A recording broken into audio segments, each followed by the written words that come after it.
Friends, part second में आपका स्वागत है। पार्ट सेकंड में आज हम देखेंगे कैसे हमारी बुक्स ऑफ अकाउंट्स में आउटपुट लायबिलिटी को रिकॉर्ड करेंगे और किन रीजंस की वजह से उन्हें रिड्यूस भी करना पड़ता है और कैसे हमारी जर्नल एंट्रीज को पास करेंगे। साथ ही साथ हम ये देखेंगे कैसे हमारी आउटपुट लायबिलिटी को एडजस्ट करेंगे with the input tax credit, जो कि हमने पार्ट फर्स्ट में सीखा था, जहाँ पे हमारे परचेजेस और एक्सपेंसेस के थ्रू हमने इनपुट टैक्स क्रेडिट को बुक किया था और जहाँ पे रिवर्सल की बात हुई थी वो रिवर्स भी किया था। इनपुट टैक्स क्रेडिट हमारा एसेट था जो कि टैक्स हमने एडवांस में पे कर दिया था। अब सेल्स और इनकम के थ्रू हमारी आउटपुट लायबिलिटी को हम इंक्रीज या फिर डिक्रीज करेंगे, केसेस देखेंगे और साथ ही साथ ये भी देखेंगे कि कैसे हमने इनपुट टैक्स क्रेडिट को एडजस्ट करना है with the output tax liability, क्या मैनर रहेगा, कैसे हमने एडजस्ट करना है।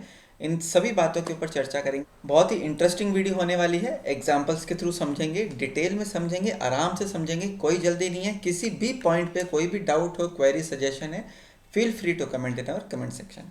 वीडियो को लाइक, शेयर और सब्सक्राइब करना ना भूलें चैनल को, और बेल आइकन प्रेस करना भी ज़रूरी है। सबसे पहले हम केस लेते हैं एक सेल्स का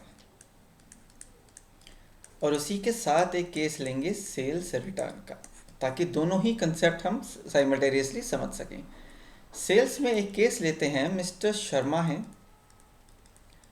मिस्टर शर्मा ने कुछ गुड्स और सर्विसेज मिस्टर वर्मा को सप्लाई करी, जिनकी टैक्सेबल वैल्यू थी 1,00,000 रुपीज़ और जिनके ऊपर गुड्स के ऊपर जीएसटी का रेट था 12% का। मिस्टर शर्मा ने मिस्टर वर्मा को गुड्स सप्लाई करे जिनके ऊपर जीएसटी रेट था 12% का।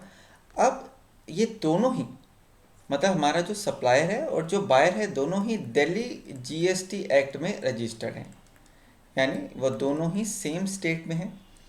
हमने फर्स्ट पार्ट में ये देखा था इंट्रा स्टेट और इंटर स्टेट का कंसेप्ट। अगर आपको कोई भी कंफ्यूजन है तो आप फर्स्ट पार्ट को ज़रूर रेफर करें, ताकि इस क्लैरिटी को आप और अच्छे से समझ पाएँ, कैसे इंट्रा स्टेट और इंटर स्टेट हमने सप्लाई को माना जाता है और बुक्स ऑफ अकाउंट्स में कैसे टैक्सेस को रिकॉर्ड करते हैं। एसजीएसटी के केस में स्पेशली हमने क्या देखा था कि यूटीजीएसटी और एसजीएसटी में डिफरेंस क्या था।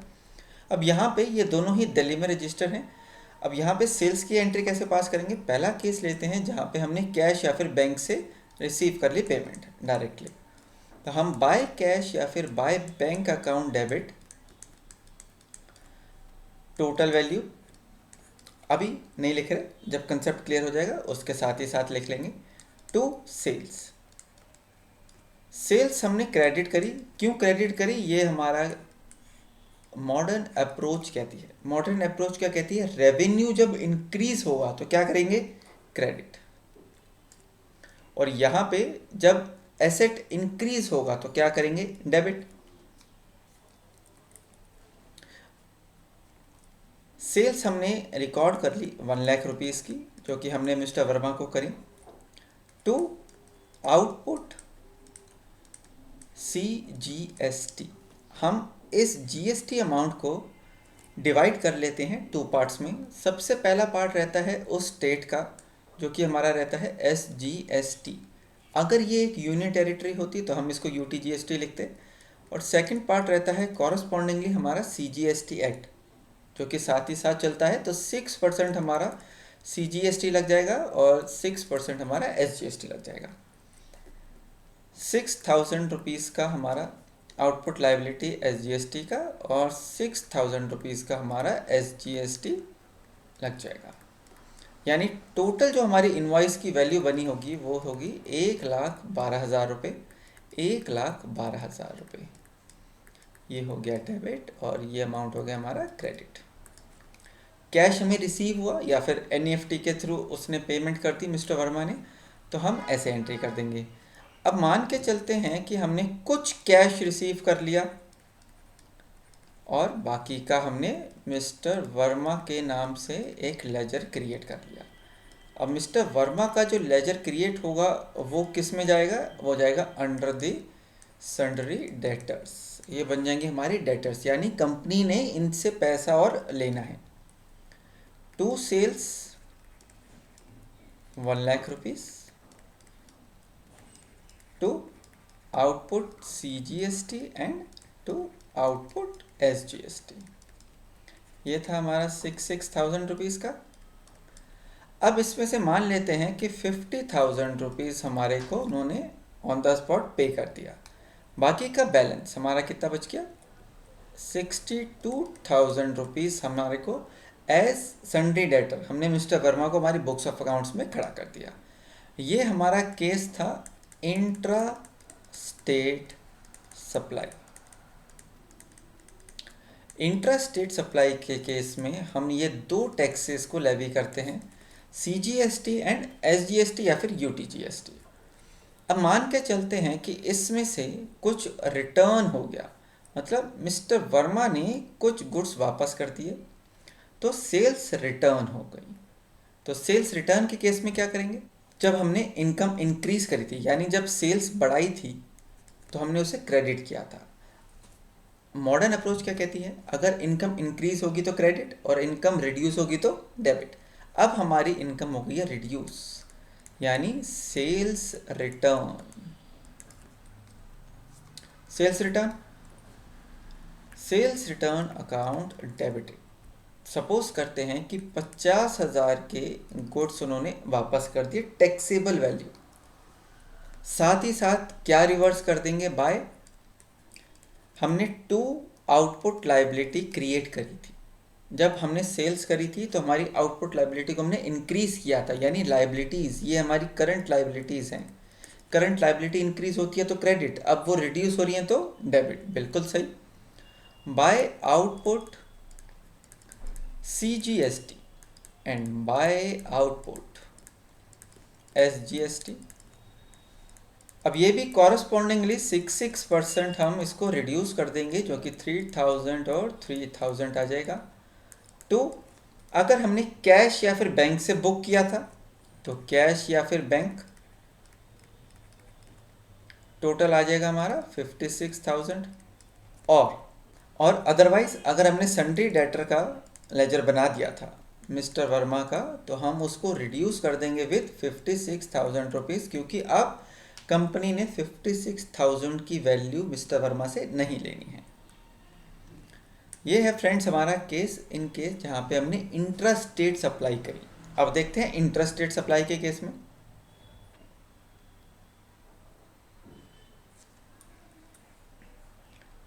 अब फ्रेंड्स देखते हैं इंटर स्टेट सप्लाई। अगर ये इंटर स्टेट सप्लाई होती तो क्या होता? सपोज मिस्टर वर्मा, इस बारी मिस्टर वर्मा ने कुछ सेल किया टू मिस्टर राम को। अब मिस्टर राम है हरियाणा में रजिस्टर पर्सन और ये है हमारे दिल्ली में रजिस्टर पर्सन। अब इन्होंने कुछ गुड्स और सर्विसेज प्रोवाइड करी, taxable value 1 lakh rupees. Educational purpose के लिए हम राउंड ऑफ लेके चलते हैं इस बार, और जिसके ऊपर GST है at the rate of 12%।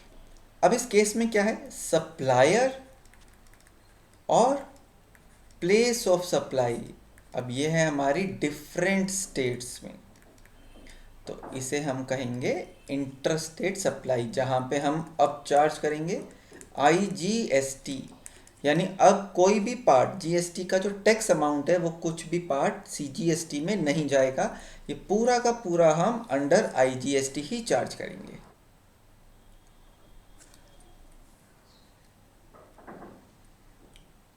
Mister Verma ने सेल करी बाय कैश या फिर बाय बैंक। एसेट हमारी इंक्रीज हुई तो हमने क्या कर दिया? उसे डेबिट कर दिया।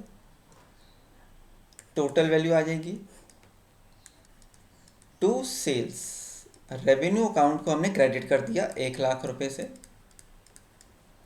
To IGST।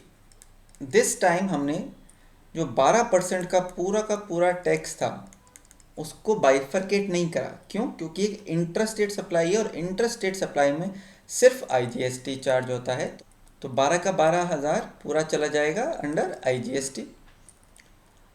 टोटल वैल्यू हो गई इनवॉइस की 1,12,000 रुपये। ये हुआ हमारा सेल्स का case in case of interstate supply. मान लेते हैं अब कुछ रिटर्न हो गया इसमें से। अगर कुछ रिटर्न हो जाता है तो sales return account debited, sales return account debit, और साथ ही साथ किसको रिवर्स कर लेंगे? हमने आउटपुट IGST, यहाँ पे हमने ये जो आउटपुट IGST चार्ज किया था कितने से करेंगे, कॉरस्पॉन्डिंगली हमारा 6,000 रुपीज़ का अगेंस्ट 50,000 की टैक्स वैल्यू, इसको हम रिवर्स करेंगे। जिस लेजर को हमने बुक किया था ओरिजिनली उसी लेजर को रिवर्स करेंगे। जल्दी में गलती नहीं करेंगे, एग्ज़ाम टाइम पे प्रेशर होता है तो थोड़ा सा कामली रहेंगे। अगर हमने क्या हुआ केस में CGST और SGST बुक करा है आउटपुट लायबिलिटी में और अगर रिवर्सल का केस है तो इन्हीं दोनों को रिड्यूस करेंगे। अगर IGST बुक किया था तो IGST रिड्यूस करेंगे, IGST को रिवर्स करेंगे।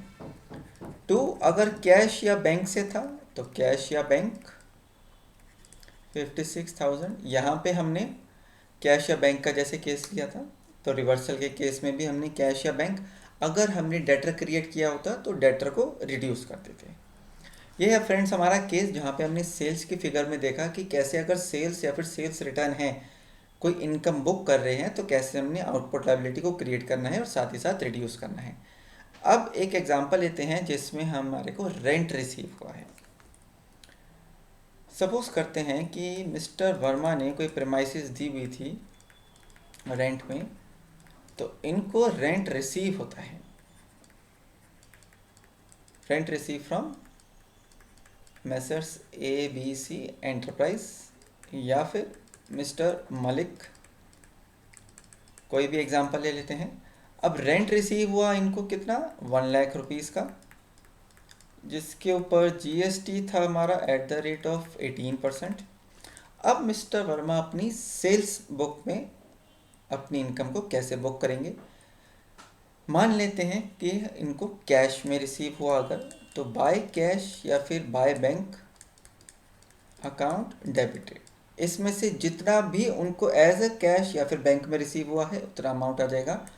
या फिर bye rent receivable account debit, जितना रेंट और रिसीव होना है। सपोज हमारे को 10 रुपये में से 4 रुपये उन्होंने कैश दे दिया, बाकी का 6 चला गया रिसीवेबल्स यानी एसेट में चला जाएगा, करंट एसेट जो इनकम अभी रिसीव होनी है। टू हमारा था रेंट रिसीव्ड या फिर रेंटल इनकम, जो भी आप इसको लेजर को नाम देंगे, रेंटल इनकम। रेंटल इनकम थी हमारी 1 लाख रुपीज़ की और हमारा ये आ जाएगा intrastate supply to output CGST and to output SGST। ये दोनों आ गया हमारा 9,000 एंड 9,000। टोटल वैल्यू हो गई हमारी 1,18,000 रुपये, जिसमें से इन्होंने कैश रिसीव कर लिया था। सपोज 28,000 रुपीज़ इन्होंने कैश दे दिया था, तो बाकी का 90,000 रुपीज़ हमारा रिसीवेबल्स। रेंट रिसीवेबल मीन्स अभी रेंट रिसीव होना है, एक्रूव हो गया था, हमने बिल रेस कर दिया है, जिसमें से 28,000 रुपये अभी आ गए हैं टोटल वैल्यू में से, बाकी के 90,000 अभी रिसीव होने हैं। यह था हमारा इनकम के केस में जहाँ पे रेंट रिसीव किया था। अब एक केस लेते हैं जहाँ पे वैल्यू जो है वो है inclusive of GST। Suppose mister Sharma ने सेल करी टू मिस्टर वर्मा, इन्होंने कुछ गुड्स बेचे और टैक्स इनवॉइस में इन्होंने 1,18,000 रुपये का वैल्यू शो कर दी। अब 1,18,000 रुपये को हम हमारी बुक्स ऑफ अकाउंट्स में अकाउंटेंट कैसे बुक करेगा। यहाँ पे अब अकाउंटेंट ने क्यूमुलेटिव वैल्यू तो हम बुक नहीं कर सकते, हमें तो टैक्स सेपरेटली दिखाना ही हमारी बुक्स ऑफ अकाउंट्स में। तो यहाँ पे हमने GST अमाउंट का एक फॉर्मूला सीखा था लास्ट क्लास में, total invoice value into rate of tax upon में 100 प्लस रेट ऑफ टैक्स।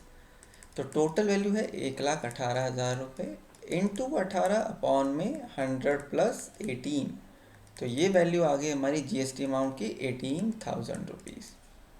अब अगर टोटल वैल्यू में से GST 18,000 है तो टैक्सेबल वैल्यू कितनी हो गई, 1 लाख रुपये की। तो अब हम इसकी 1 लाख रुपये की एंट्री को बुक कर लेंगे। ये दोनों ही दिल्ली में रजिस्टर्ड थे, तो हमने बाय कैश या फिर बैंक अकाउंट डेबिटेड 1,18,000 रुपये टू सेल्स अकाउंट 1,00,000 रुपीज़, साथ ही साथ to output CGST and output SGST, ये दोनों ही हमने बुक कर लिए, जिससे हमारी लाइबिलिटीज़ क्रिएट हो गई हैं। अब आगे बढ़ते हैं फ्रेंड्स, कमीशन का केस लेते हैं। थर्ड केस हमारा कमीशन का। फर्स्ट हमने सेल्स का लिया था, सेकंड हमने रेंटल इनकम का, अब थर्ड ले लेते हैं कमीशन इनकम।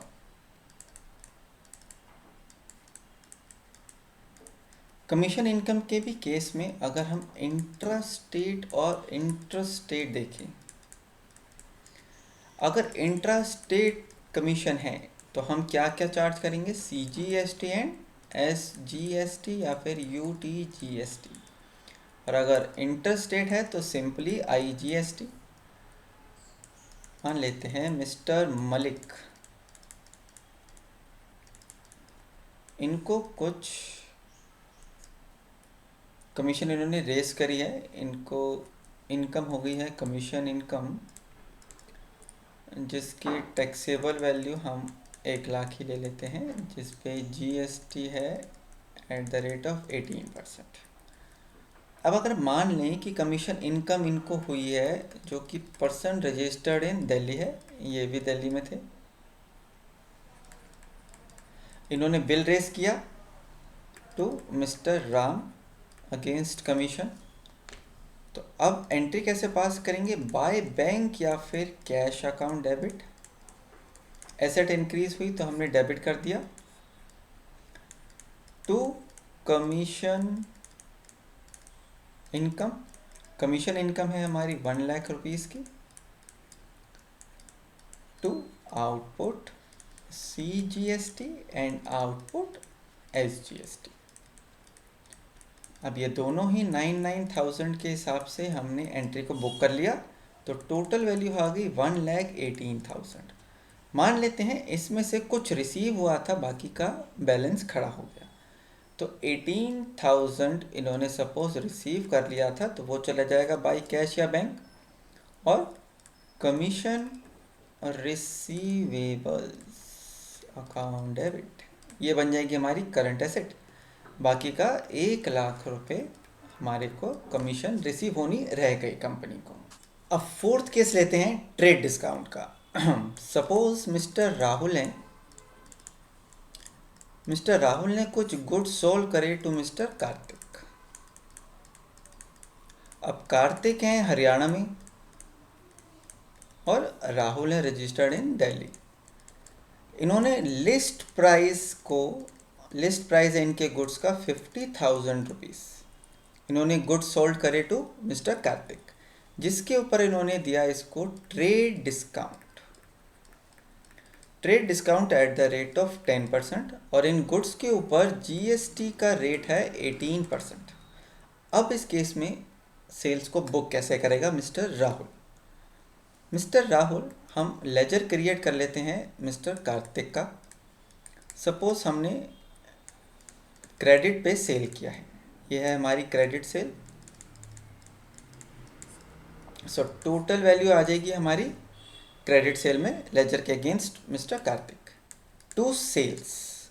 अब सेल्स बुक कैसे करेंगे मिस्टर राहुल, अब मिस्टर राहुल ने लिस्ट प्राइस जो था इनके गुड्स का उसके ऊपर ट्रेड डिस्काउंट दिया, कितना 10%, यानी 45,000 रुपये इन्होंने बुक करनी है सेल्स। 45,000 हमारा कैसे आया, 50,000 का 90%। ट्रेड डिस्काउंट लेस करने के बाद हमारी टैक्सेबल वैल्यू बन गई सेल्स की टू IGST। आउटपुट हमारा IGST हो गया, वो हमारा कैलकुलेट होगा अपॉन 45,000 के ऊपर हम निकाल देंगे 18%, that comes out to ₹8,100। So sales हो गई हमारी 45,000 और टैक्स हो गया हमारा 8,100, तो टोटल वैल्यू बन गई 53,100 रुपीज़। ये बन गया हमारा टोटल सेल्स वैल्यू। तो आउटपुट लाइबिलिटी यानी ये हमारी लाइबिलिटी इंक्रीज हुई और सेल्स वैल्यू क्या रहेगी 45,000 ट्रेड डिस्काउंट लेस करने के बाद। यही केस अगर हमारा इंट्रा स्टेट होता, इंट्रा स्टेट के केस में बाय कार्तिक हमारा सेम रहता, क्योंकि टोटल वैल्यू हमारी सेम रहेगी इनवॉइस की 53,100। इसमें सिर्फ हमारे जो टैक्सेस की वैल्यू है, जो हमारे टैक्स अमाउंट है, वो हमारे चेंज हो जाएंगे टू सेल्स। सेल्स भी हमारी सेम रहेगी, taxable value 45,000 to output CGST and output SGST।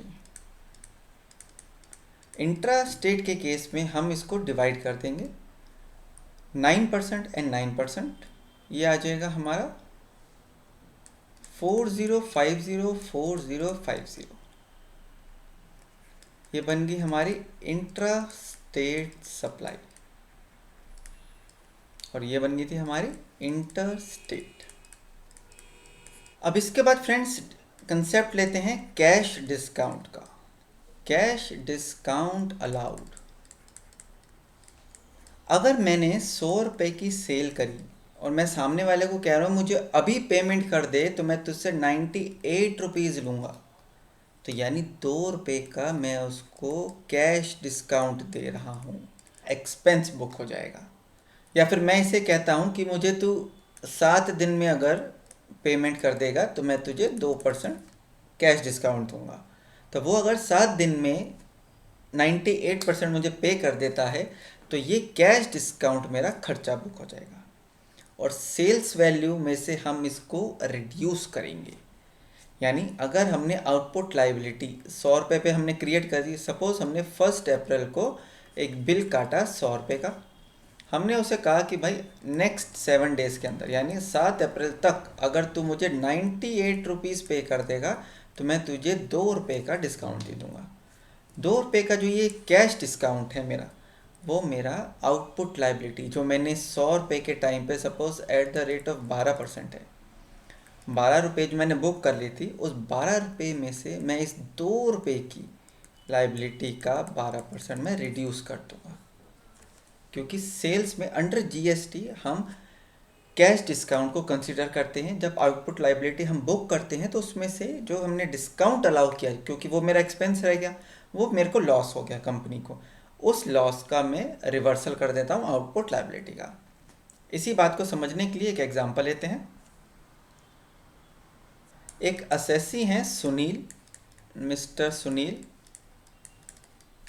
इन्होंने कुछ गुड्स सप्लाई करे टू मिस्टर शर्मा को,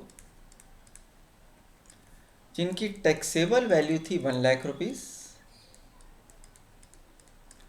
GST रेट था इसके ऊपर at the rate of 12%। Trade discount दिया इन्होंने कितना 10% का और कैश डिस्काउंट भी दे दिया इन्होंने 2% का। यह है केस की स्टोरी। अब बाय, सबसे पहले तो डिस्काउंट अलाउड हो गया हमारा एक्सपेंस, डिस्काउंट अलाउड। खर्चा बढ़ेगा तो डेबिट होगा। फिर बाय, लेजर हमने क्रिएट करा या फिर कैश या बैंक से हमारे को रिसीव हो गया जितना भी अमाउंट था, टू सेल्स। अब हम सेल्स किस अमाउंट से बुक करेंगे, आफ्टर द ट्रेड डिस्काउंट, यानी 1 लाख रुपए का 90%, ये हो जाएगी हमारी टैक्सेबल वैल्यू जो कि हो गई 90,000 रुपीज़। और ये दोनों ही पर्सन दिल्ली में रजिस्टर्ड है, तो यहाँ पे कौन कौन से टैक्सेस लग जाएंगे, बिल्कुल सही, CGST and SGST, to output CGST and to output SGST, दोनों ही 6%, क्योंकि ये 12% का टोटल टैक्स था तो हम इनको बाइफरकेट कर लेंगे। 6% हम निकालेंगे 90,000 रुपीज़ का, जो कि आ जाएगा हमारा 5,400 एंड 5,400। कैश डिस्काउंट, सबसे पहले कैश डिस्काउंट, जो कि हमने डिस्काउंटेड वैल्यू निकाली थी, वो कितनी रहेगी हमारी 90,000 का 2%, जो कि आ गया हमारा 1800 और बैलेंस का उसने हमारे को पेमेंट कर दी 99,000 की। ये था फ्रेंड्स हमारा आउटपुट लाइबिलिटीज़ की एंट्री। अगर कोई और आपको कोई स्पेसिफिक एंट्री के बारे में जानना है तो प्लीज़ मुझे कमेंट करें, मैं ज़रूर आपके साथ शेयर करूँगा। मेन वीडियो में नहीं तो शॉर्ट बना के मैं आप ही के कमेंट के थ्रू, आप ही का कमेंट शो करके मैं उस पर एक शॉर्ट बना दूंगा। अब बात करते हैं हाउ टू एडजस्ट। किसको करना है हमने, आउटपुट लाइबिलिटी को अगेंस्ट इनपुट टैक्स क्रेडिट। सबसे पहले अगर हम बात करें हमारी IGST, CGST और SGST, सबसे पहला रूल क्या कहता है कि हमें एग्जॉस्ट करना है। एग्जॉस्ट किसको करना है, एग्जॉस्ट करना है IGST बैलेंस को। यानी सपोज अगर मैं लेके चलूं कि मेरा एज ऑन, अगर आज हम 15 मार्च की बात कर रहे हैं तो मेरे पास 15 मार्च को IGST का 100 रुपये बैलेंस है और मेरे पास लाइबिलिटी आ गई है यहाँ पे, सपोज करते हैं 50 रुपीज़, 50 रुपीज़ एंड 50 रुपीज़। तो मुझे क्या करना है, मुझे सबसे पहले यहाँ पे इसको एग्जॉस्ट करना है। यानी ये जो 100 रुपीज़ का हमारा IGST का बैलेंस है, सबसे पहले इसको यूटिलाइज करेंगे। Utilize in the manner, IGST सबसे पहले किसके लिए यूज़ हो सकता है, सिर्फ IGST के लिए। अगर ये टोटल ही इधर एग्जॉस्ट हो गया तो मैटर सॉल्व, हम आगे बढ़ेंगे। अगर इसके बाद भी कुछ बैलेंस बचता है, सपोज इन दिस केस हमारे पास 50 रुपये बच गए। अब पहले क्या था कि पहले था CGST और SGST में सीक्वेंस में चलते थे, अब है in any proportion. Any proportion यानी इस 50 रुपये को मेरी मर्जी है, मैं 40 रुपये यहाँ एडजस्ट करूँ, 10 रुपये इधर, 10 रुपये इधर, 40 रुपये इधर, 25 रुपये इधर, 25 रुपये उधर। That is on my wish, क्योंकि गवर्नमेंट ने एक ऑप्शन दिया है। क्या होता है कि कभी कभी किसी असेसी का बैलेंस CGST या फिर SGST में किसी में कम किसी में ज़्यादा खड़ा रहता है, तो उसी हिसाब से वो अकॉर्डिंगली अपनी एडजस्टमेंट कर सके। गवर्नमेंट ने इसीलिए बहुत ही ईजी कर दिया है।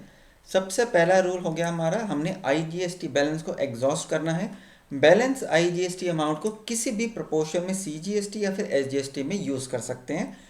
प्रेफरेंस हम देंगे उसमें जिस हिसाब से हमारे पास बैलेंस अवेलेबल होगा और आउटपुट लाइबिलिटी हमारी क्रिएट होगी। दूसरी बात करें अगर CGST की, तो फर्स्ट प्रेफरेंस हम अपने को ही देंगे, CGST को, उसके बाद हम देंगे IGST को। यानी अगर मेरे पास एज ऑन 15 मार्च बैलेंस पड़ा है CGST में 100 रुपये और फिर से 50-50 सबकी लाइबिलिटी आती है, तो सबसे पहले मैं इस 100 रुपये में से अपनी लाइबिलिटी क्रिएट करूँगा। पहले मैं अपना पेट भर लूँगा, फिर उसके बाद जो बचा हुआ खाना होगा वो मैं IGST को दे सकता हूँ। 50 रुपये में यहाँ पे सेट ऑफ कर सकता हूँ। CGST का बैलेंस अमाउंट मैं यहाँ नहीं कर सकता, नॉट एप्लीकेबल। लाइकवाइज अगर हम इसके आगे बात करें थर्ड केस में, जहाँ पे हम SGST की बात करते हैं, फिर से वही केस लेते हैं 50-50-50 का। अब 15 मार्च 2025 को मेरे पास बैलेंस खड़ा है यहाँ पे 100 रुपये SGST पे। अब SGST का बैलेंस भी वही कहता है, वो कहता है कि सबसे पहले मैं अपना पेट भर लूँगा। अपनी लाइबिलिटी क्रिएट करी मैंने, उसको सेट ऑफ कर दी, बाकी का जो बैलेंस बचा हुआ है वो मैं ले जाऊँगा IGST को सेट ऑफ कराने के लिए। इसके साथ मैं एडजस्ट नहीं कर सकता, नॉट एप्लीकेबल। यानी SGST या फिर UTGST और CGST ये इंटर एडजस्टमेंट नहीं अलाउड। कहाँ पे अलाउड है, IGST के केस में वो कर सकता है दोनों के साथ एडजस्टमेंट। CGST के केस में सबसे पहले CGST एडजस्ट होगा, फिर IGST, और SGST के केस में सबसे पहले SGST देन IGST। फ्रेंड्स किसी भी पॉइंट पे कोई भी डाउट मुझे ज़रूर कमेंट करें, मुझसे पूछिए। मैं ज़रूर आप ही के कमेंट को मेंशन करके शॉर्ट में आपका जवाब दूंगा। अगर आप कोई क्वेश्चन मेंशन करना चाहते हैं, आप क्वेश्चन भी मेंशन कर सकते हैं, मैं उसके ऊपर भी आपके लिए वीडियो बनाऊंगा। तो ये था फ्रेंड्स हमारा पार्ट सेकंड, जहाँ पे हमने जर्नल एंट्रीज देखी आउटपुट लायबिलिटी और रिवर्सल के केस में। अब हम चलेंगे हमारे थर्ड पार्ट में, जहाँ पे हम डिटेल में क्वेश्चंस को समझेंगे और एक डिटेल इलिस्ट्रेशन लेके जहाँ पे सारे मैक्सिमम पॉइंट्स कवर हो सकें हम उनको कवर करेंगे। Thank you friends for watching this video.